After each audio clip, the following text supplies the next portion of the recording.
what's up, guys? Welcome into the Big Friday Kickoff Podcast. I'm Emily Cochran. He's Robert Ristaneo, and we are here to talk all things high school basketball. Yeah, we're talking some hoops today. I know. We don't get to do that very often. No, we don't get to cover high school basketball the way that we cover high school football, which is very unfortunate because we got some superstars down here. Yeah, we do. And, you know, it's one of those things that we're still kind of catching up to it. I know we're basically in postseason play right now for basketball.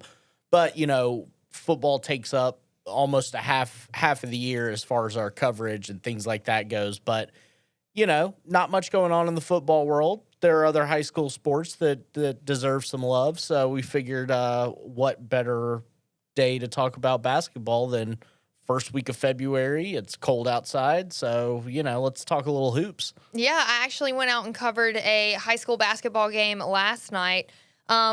Corey LeBounty is kind of like my basketball go-to guy. I always text him and I'm like, hey, like, what's the big game going on tonight? Like, should I go? Like, if I don't have something else lined up or scheduled for that day, I'm always texting him like, hey, who's playing tonight? What's the big game to go to? Because he knows. And he was like, you got to go out to the Williamson-Davidson game. It should be a good one. They're both, area champions. Davidson, the boys, were area champions in 7A. Williamson, area champions in 5A. I believe Williamson is the number one team in 5A in the state. Two very talented teams, and it was such a good game.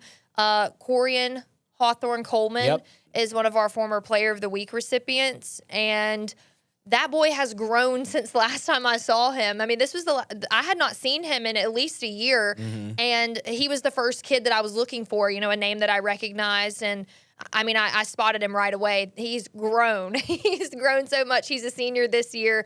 They got a lot of veteran pieces on that Williamson team this season, and Davidson was up majority of that game. I mean, they kind of held it down until the fourth quarter and then kind of got in some foul trouble, and Williamson kept making those free throws and eventually took the lead and really turned it up in the fourth quarter and got the win. I think the final was 63-57, and that's just a really big win for Williamson going into area. We have the area championships starting next week, so that was a really big, important win for them. But I don't want to take anything away from Davidson. They played extremely well. So, yeah, that's really my first basketball. Well, I say that. I went out to the Murphy-Theodore game a few weeks back. I did go out to that one. But this one was like nail-biter till the very end. Like, we didn't know what was going to happen. I mean, you got both cheerleaders from both sides, like, having their own competition. Sure. Like, there's a battle on the court and there's a battle in the stands. Right. I mean, it was very hype at Davidson last night. So much fun. I'm so excited that I got to go. It was an incredible game.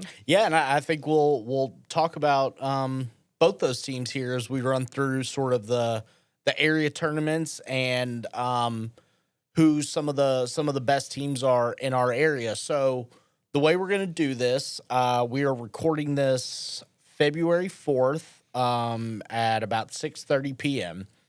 The updated top 10 comes out in about 12 hours. So by the time you hear this, there will be a new Alabama Sports Writers top 10 for basketball. So we are going to go off of the January 29th top 10, okay?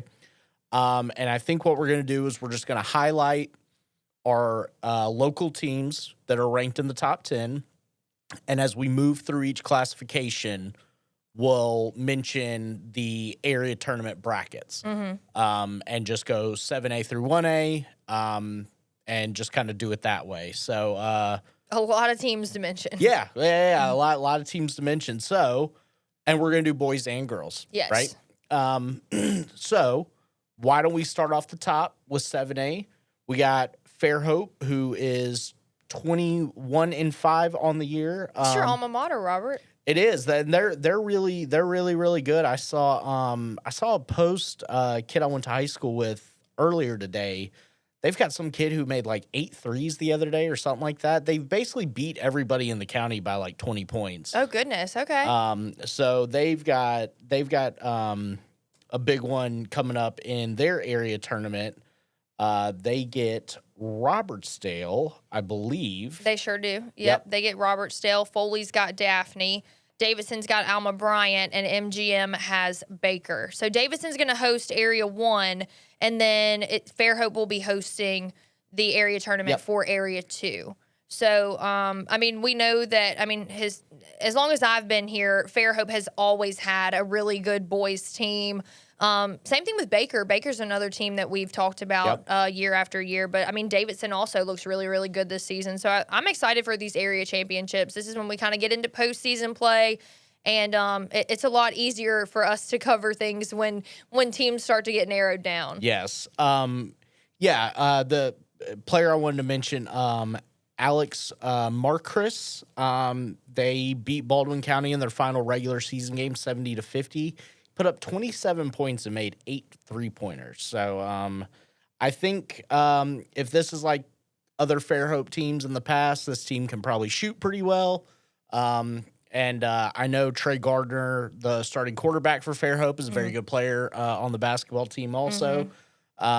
So yeah, the Pirates are the only boys team right now in the top 10 for 7A boys. Yeah. Look at Trey Gardner pulling a Riley Leonard on us. And so we mentioned the area tournament for Area 1 and Area 2. For boys. Moving over to the girls, we have 3 girls teams in the 7A top 10. Fairhope at number 4, so Fairhope boys and girls cracking the top 5. Okay, Pirates. Yeah. Daphne is number 6 in 7A girls. They're led by Abigail Johnson and Fredasia Goodwin. They're 2 guards in the backcourt. And then Alma Bryant comes in at number 8 on this week, and they are led by, it appears, 2 sisters. Twins, yes. They are 2 twins. Twin sisters. I heard that they just actually signed with William Carey 2 days ago. So National Signing Day, I believe, they have like the early signing day, and then today's like the actual, National Signing Day. And they signed the day before. They did sign with William Carey. I heard that Spring Hill, they also played flag football. And, Alma Bryant has a very good girls flag football team. And they're just as good as flag football as they are at basketball. And I think Spring Hill came in and kind of really wanted them to come play flag football and basketball. But they ultimately decided to stick with William Carey. William Carey recruited them, from the jump. So they wanted to, stay loyal to William Carey. William Carey is a really great school. I know I've got some friends that played soccer there, and I'm from Mississippi, so I ain't going to be upset about you choosing a Mississippi school. Right. So yeah, Alma Bryant, that set of twins is pretty interesting. Hopefully, going to be doing a story on the 2 of them. Maybe one day next week. Yeah, I think that would be. I think that'd be really, really good. So. 7A Area 1, Alma Bryant, with the twins in the backcourt. They will be hosting the Area 1 tournament. Yep. They will play Davidson in the first round, and then Baker and MGM will square up in the other matchup. So, And then in Area 2, we've got Fairhope taking on Robertsdale, and then Daphne will be playing Foley. Yes. So a lot of area championships kicking off next week. Going to be a lot of basketball going on, and a lot of basketball at Fairhope because the boys and girls both host their area tournaments. So sure do. Shout out to the Pirates. Moving on to 6A. Hey, listen, here's a team, here's a school that we do not get to talk about very much because we are usually primarily football, right? Yeah, unfortunately, yes. Unfortunately for this school, because football is just not quite their sport right now. But Murphy coming in number 5 in 6A in the state in boys, and their girls are ranked 8th in 6A. So Murphy's a basketball school. Murphy is a basketball school. Shout out to Murphy. Love it. Their boys team led by Cordarius Dixon and Kinley Simmons. They are 22-7. Right here in this ranking at number 5. And they, I believe, are hosts. Yes, they are hosting. They'll be playing Theodore. That's for Area 1. You got Murphy playing Theodore, Saraland playing Blunt. And then in Area 2, we have McGill-Tulin playing Baldwin County and Gulf Shores playing Spanish Fort. So Murphy's got a really good shot here. Yeah, and McGill is the host school for Area 2. Yeah, McGill boys always has a really, really good team. Love their head coach. Great guy. I've gone out there and covered a bit of, McGill boys basketball in the past. So, yeah, I mean, Murphy looks really, really good this season, and McGill typically has a really good boys team. So it's going to be interesting to see kind of how these area championships play out. Yeah, no doubt. And we mentioned the 6A girls. Murphy also ranked at number 8. They're led by Zoe Jones, Mackenzie James, and Kamani Lambert. Little guard forward center action. And also ranked in 6A is number 4, McGill. Uh-oh. So, and in this one too, Murphy is also the host school for Area 1. They're playing Theodore. And Saraland and Blunt will play in the other Area 1 matchup. And then in Area 2, McGill is the host school. And they will play Baldwin County and then get the winner of Spanish Fork Gulf Shores. Yeah, should be really good. I mean, McGill is another team, another girls team that typically does really, really well. I've also gone out and covered some McGill girls basketball in the past. Also love their head coach. McGill just has a really, really good basketball program historically. So I'm interested to see how these area championships are going to play out, but happy for Murphy. All in all, really, really happy for Murphy.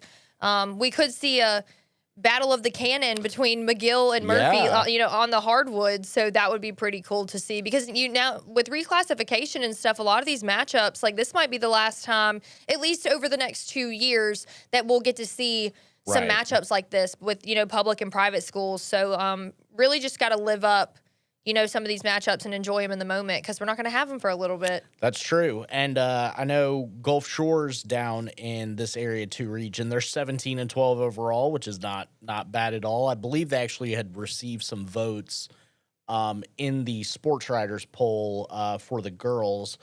They had a good team. The girls team had a really good team last season, I believe. Right. I know they made it to postseason play. And so, yeah, Gulf Shores is just that girls program has been on the up and up over the past few seasons. Yeah, and one other note about Area 1 boys. So Murphy is playing Theodore. The other two teams down here, Saraland and Blunt, also received votes for the top 10. Blunt is 13-9, Saraland's 21-6. Okay, so that's pretty tough little area right there. Yeah, it's going to be good competition next week. Yeah, no doubt. Moving on to 5A, number 1, you mentioned them at the top, the Williamson Lions. Yeah, I mean, let me tell you, so much talent on that team. I mean, I think I'm trying to think who led the scoring last night. I think he had 17 points. Was it Dante Bush? That sounds right. Yep. And then Corian had 15, I believe. And then there was someone else right behind him that had 14 points. I mean, they were just all of them getting it done. They're a very physical team. You know what I mean? But they didn't get into a ton of foul trouble. I mean, if you had to look at Davidson was the one fouling Williamson, and that's what got them in trouble and helped Williamson come from behind. But yeah, they're really, really good. And the thing is, early in the game, at one point, it was like 10-2. Davidson was up, and Williamson took a timeout, and they were like, "Hold on, get over here, let's get it together." And they came out and went on a run, and next thing you know, it was like 10-9. So like Williamson is one of those teams that, when they're playing hot, and they're just so much talent. And I said it before, Corian is a really, really talented player. He's fun to watch for sure. Yeah, and so they will be the host, Williamson boys, of the 5A Area 1 tournament. They will have BC Reign in the first round or semifinal round, however you want to put it. And then in the bottom of this bracket, you've got UMS playing Alberta. UMS boys are another team that received some votes in this week's rankings. They come in 18-8. So it seems like this is setting up for a Williamson-UMS matchup.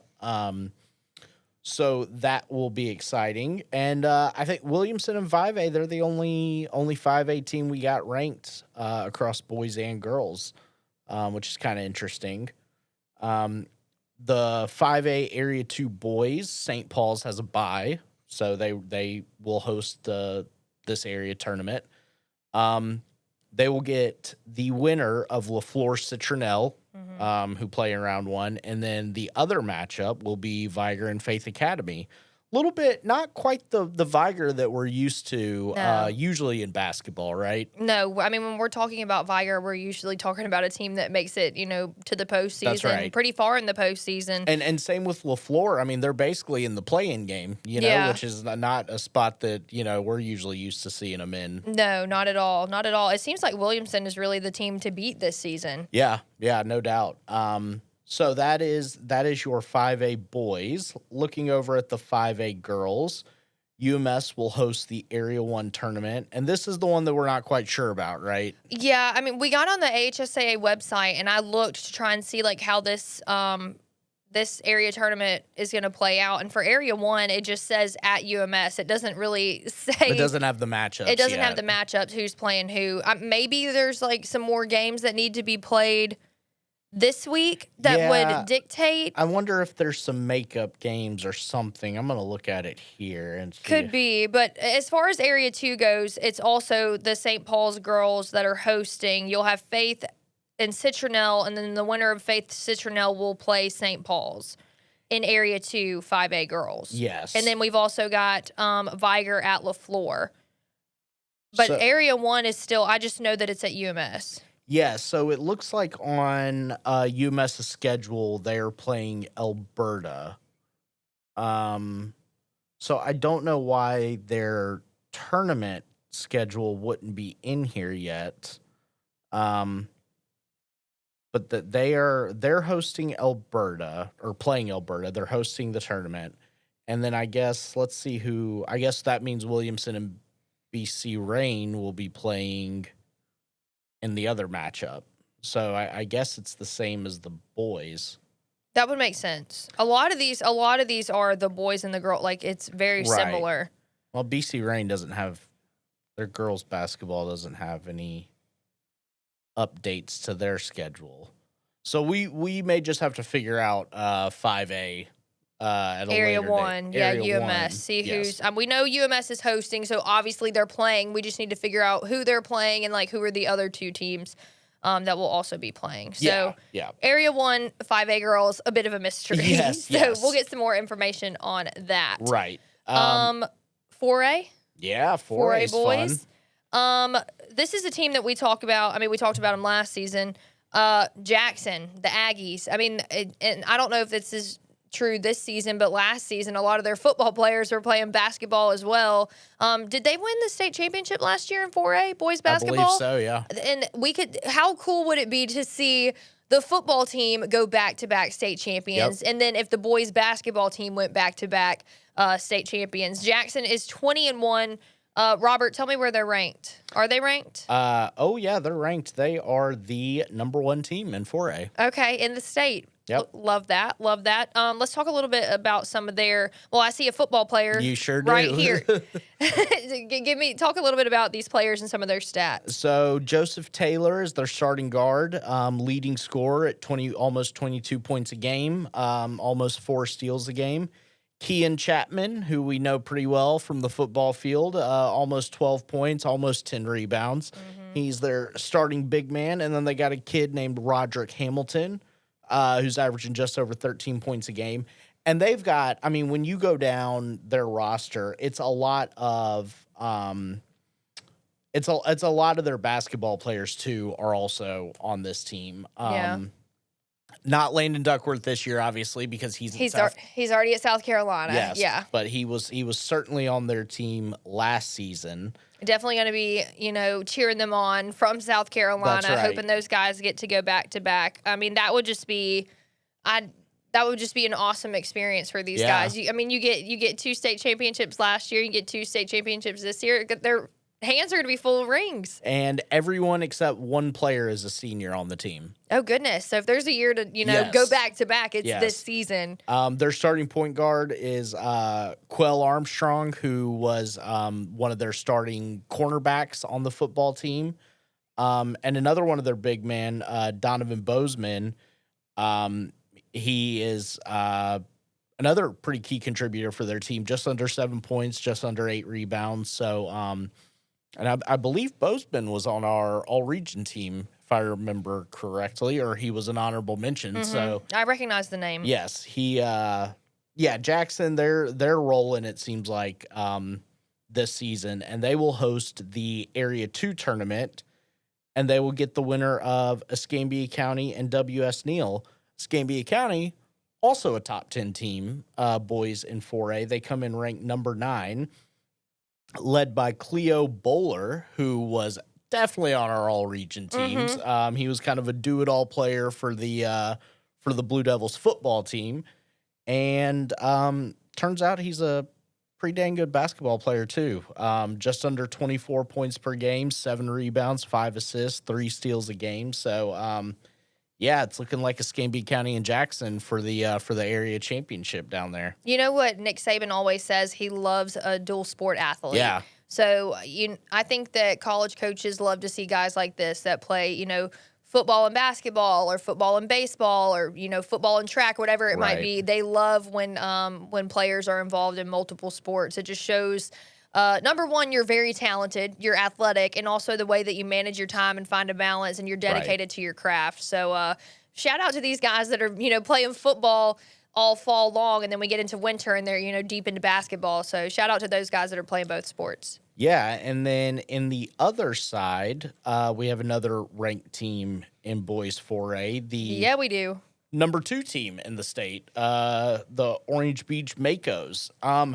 They've got a lot of pretty good players on this team from what it seems like. I know one in particular that I wanted to highlight was Lee Steele, who we talked about quite a bit during the football season.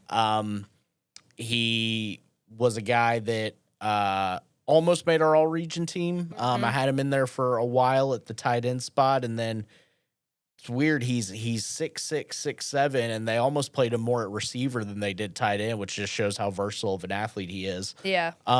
But as a sophomore this season, early on in the season, he scored his 1,000th point as a basketball player. So he's well on his way to scoring 2,000 points as a high school player. And he has Division I offers in football and basketball. He's really one of the more talented athletes in our area. Can players do that? Like in college, can you play football and basketball? Is that doable? Some have tried. I've just wondered. I'm curious because those seasons kind of do overlap. You know what I mean? So I always found that interesting. Like if they have to decide, which sport am I going to play? Can I play both? I think it depends on how serious your school takes the sports. Yeah. Like you couldn't go to Alabama and play football and basketball. Right. Now, you just wouldn't see that. South Carolina, they may let you do it. You know what I mean? Yeah. Or a school like that, Mississippi State or something like that, I can see that. But a Duke or Kentucky is not going to let a basketball player also play football, Yep, exactly. So Area 1 boys, we've got St. Michael at Satsuma, or not at Satsuma, but St. Michael playing Satsuma, and then the winner of that one will play Orange Beach. And then you already mentioned it, Escambia playing W.S. Neal. Winner of that one plays Jackson. So 2 really good teams for the boys in 4A between Orange Beach and Jackson. That's going to be interesting to see how the rest of their seasons play out. Yeah, and Jackson, assuming Escambia County beats W.S. Neal, doesn't have an easy game against to get that area championship, if that's who they end up getting. Looking over at the 5A girls, St. Michael is the only team we have ranked on the girls' side. They are the number 5 team in the state. But it seems, though, that Orange Beach actually won the area for girls. So they will be the host team for the area tournament for the area tournament. 1. Yep. And they will play the winner of St. Michael and Satsuma. Yep, kind of basically the same situation that the area 1 boys have. Right. Basically, it is identical. Yep. Same thing for the girls too. Out of area 2, we got Escambia playing W.S. Neal, and then the winner of that one will play Jackson. So, I mean, Area 1, Area 2, boys and girls, pretty identical matchups here. So, this one's going to be interesting. I mean, it seems like the top team for boys is also the top team for the girls. Yeah, these regions, or these areas, I guess I should say, broke down pretty crazy because all Orange Beach girls had to do was get the tiebreaker over St. Michael. They're both 3-1 in area play, it seems like. So I wonder what their tiebreaker was. Maybe it was some weird region tiebreaker. I don't know. Yeah. But nonetheless, yes, Orange Beach and Jackson are the hosts for the girls in Area 1 and 2. Moving to, and that's it for the boys. None of the boys teams in 3A through 1A are ranked. So interesting. Just talking about the ladies now. In 3A, Mobile Christian, ranked number 8th. They've got a girl named Hadley Kelly who is averaging just under 9 points a game, almost 15 rebounds a game, and 5 blocks. So dang, kind of a dominant player there in the paint for the Leopards. And let's see what the area tournaments look like for them. So Mobile Christian is the host for 3A Area 1 girls. They will get the winner of Cottage Hill and Bayside. Yep. And then 3A Area 2, it looks like TR Miller is hosting. Yep. And they will get, so this is a 5-team yeah, so area. TR Miller gets the winner of Flomaton Excel, and then you've got Monroe County that has to play Hillcrest Evergreen. So this one's a bit of a mix-up. Yeah, so this is one where Flomaton and Excel is kind of the last place game. Mm-hmm. And they get the top seeded TR Miller. Mm-hmm. The winner of that game will play the winner of Monroe County and Hillcrest for the area championship. And then I think the boys is kind of similar. Mm-hmm. I know, let's see, Area 1, I think Mobile Christian is playing Cottage Hill. Winner plays Bayside. Yep, Bayside's hosting. Yep, and then for Area 2, you've got, let's see, Hillcrest is playing Excel. Winner plays Monroe County, and then you got TR Miller, Flomaton. So, yeah. I mean, they're pretty similar except for the fact that, like, Area 2 girls has, like, 5 teams, and right. Area 2 boys does not. And Monroe County hosting down in 3A Area 2 boys. So, shout out to Monroe County. That seems like they're more of a basketball school, too, right? I thought the same thing when I was looking at the brackets today. Yeah, and I believe in the boys, 3A, if I remember, well, no. I thought that I thought Bayside may have had some receiving votes for the poll, but maybe not. I know they are 16 and 7 on the year. So, and then in the girls, as we mentioned, Mobile Christian's 8th. TR Miller also received some votes for the girls in 3A. Mm-hmm. Down in 2A, we have no boys teams ranked, but in the girls side, we have Clark County coming in at number 10. 16-3. Yeah, how Check about them out. Right? Check them out. So down in 2A, we'll start with the boys. Area 1 is hosted by Chickasaw. Mm-hmm. Shout out to the Chieftains. They get the winner of St. Luke's and Washington County in the last place game. And the winner of that will play the winner of Bayshore and Clark County. Now, I'll tell you this just from doing a little bit of research. Last night, or maybe 2 nights ago, I believe it was Monday night, Bayshore beat Clark County 65-61 boys. Look at Bayshore. Yeah, so coming in for a little rematch here in this one. I know Bobby Bynum hit a big 3 to put Bayshore up with just under 2 minutes to go. Milo Scott, a senior guard, had 22 points for Bayshore.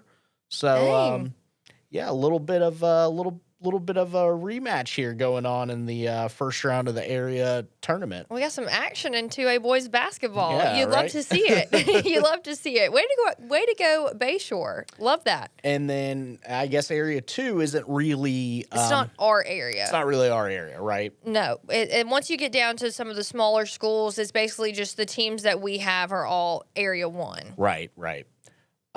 So for the girls, Clark County will be hosting Area 1, and they will play Washington County And then the other game down in Area 1 Girls 2A, St. Luke's and Chickasaw. Yep. So there is your 2A area tournaments.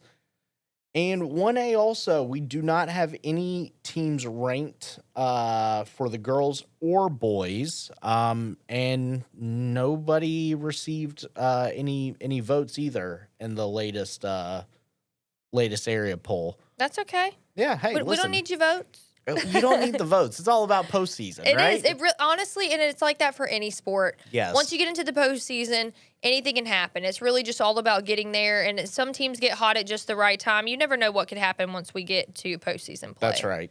So for the boys, Area 1, McIntosh is the host. They were 16-5 this year, 7-1 in their region. So that's pretty good. Look at McIntosh. Yep. Coming up in football and basketball. Yep. They will play the winner of Millery Fruitdale, which is the last place game. And then on the other side of the bracket, Leroy and Southern Choctaw will play for a spot in the Area 1 title game. And I think that the girls is kind of similar. Millery is also playing Fruitdale for the girls, and then the winner's going to play Southern Choctaw, and then you have McIntosh at Leroy. Right. So Southern Choctaw is the host for the girls. Yes. And then it's McIntosh for the boys. So there are your area tournament kind of layouts. Any kind of notes about kind of the basketball landscape right now? Anything, we try and, dive into basketball. I think I may have just said football right there. Did you? I might have. I didn't even catch it. Okay. We try and dive into basketball sort of after the football season, and unfortunately, it's usually around the postseason time when we start talking about basketball. But we love covering the tournament every year. You got games on all day. Like I remember a couple years ago, you were coming up here at 9, 10 in the morning to record games so that we'd have highlights for stuff. Yeah, I mean, you try and. We're literally sitting there in the control room around the little, the computer monitor watching, highlights on the NFHS network, trying to keep up with who's playing who, and there's multiple games a day. I mean, I love when we get to postseason basketball because, it's like tournament. It's constant. It's almost like March Madness in February. It is. Because it's high school, you know what I mean? And it really is so much fun to watch, and a lot of, this is the time of year we start to do our spring player of the week stuff. So we get to catch a couple basketball kids, right here at the end of their season. That's how we got to, recognize Coria and Hawthorne Coleman last season. I believe we had a player out of Foley, the girls team, a couple seasons back. Yep. My mind's blanking right now on her name, but like this is like the time of year where I'm really trying to. It's like, okay, let's dive into basketball, right. But I think that if out of all the teams we've talked about, I think a team to definitely keep an eye on is going to be the Williamson, the boys basketball team for Williamson. Definitely a team to keep an eye on. Jackson, of course, like the opportunity for them to go back-to-back state champions, in basketball and football, I think could be really, really cool. The Alma Bryant girls team, that's going to be a fun team to watch. There's just a lot of teams that are going to be fun to watch here as we get, into the postseason and see who moves on to the playoffs. And one player I did want to shout out, as we were talking about your former player of the weeks and basketball players that we've kind of covered some over the last couple seasons. Viger girls, they're 14-12. They did not win their area, but obviously still have a chance to get into the postseason. Finish region play 6-2. Senior Jamonica Chambers, averaging 15 points and basically 10 rebounds, 4 blocks a game. So keep an eye out for Viger girls basketball because they're battle tested in the postseason. Oh yeah, you remember the drama from last year? Oh yeah. The missing point. Yep. I still cannot believe that. I know. I hope that this season that they'll be keeping a closer eye on scoring and what's going on. Like, you just got to stay on top of it, because that is just that can't happen. Yep. That absolutely can't happen. Not during the regular season, but definitely not in the postseason when you're in critical moments, critical games like that. So I feel like Viger's probably going to be coming in with a chip on their shoulder. Yeah, you would think so. And I mean, they, like I said, that's a team that has some upperclassmen that have been through the tournament, gotten some real minutes, over the last season or two. So, definitely battle tested, and a girls team that I'm going to be keeping an eye on, as the tournament sort of gets underway.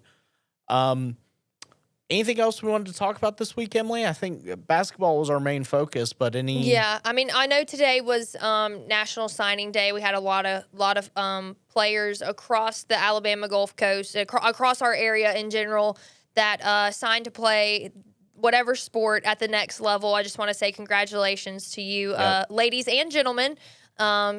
Getting to play and getting to continue to play at the next level is such a special thing.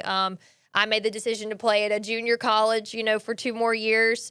I played soccer, and it's just, those are years that you will, you don't get to live them again. You never get to go back and do that again. So it's just a really special moment when you put pen to paper. I remember my day and how it went for me. So I just want to say congratulations to all our local guys and gals that put pen to paper today. I know it's a very special day. And, shout out to your families and your coaches and all the people that poured into you along the way. So, I just know today's special. So I'm going to say congratulations. Yeah, absolutely. And send us your photos. Send us all your information, from signing day. We'll gladly, put it on air and on our website and talk about it. So, make sure you send us all that stuff. Yeah, Williamson sent me a ton of stuff today that I'm going to get on the website as soon as I get out of here. So, Shout out to Williamson for sending me all your signing day photos.